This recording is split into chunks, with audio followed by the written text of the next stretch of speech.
Πρώτος γύρος, όπου περιλαμβάνει 2 μπλοκ και ένα κοινό μπλοκ στο αερόβιο. Κάθε μπλοκ το χωρίζεται σε 2 είδη εξοπλισμού και περιλαμβάνει 2 ασκήσεις.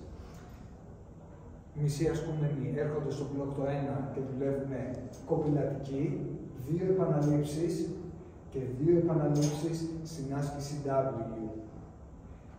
4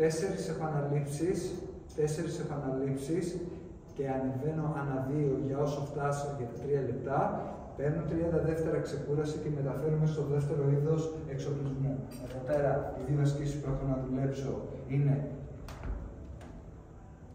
push press, πάλι 2 επαναλήψεις και κοπηλατική ανοιχτή, 2, με όμοιο τρόπο ανεβάζω ανά 2 όσο φτάσω για τα επόμενα 3 λεπτά.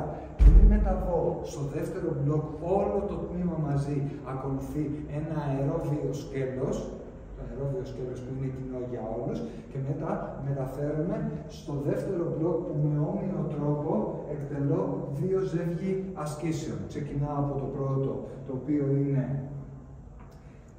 ημικαθίσματα, ένα lax, 2 επαναλήψεις, 1, 2 επαναλήψεις, 4, 4, 6, 6, 8, 8 για όσο φτάσει και μεταφέρομαι στο τελευταίο είδος εξοπλισμού,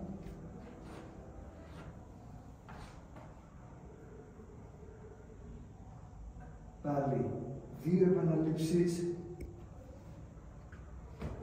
ρολάρω και σηκώνομαι, 2 επαναλήψεις, 4, 4 για όσο φτάσει.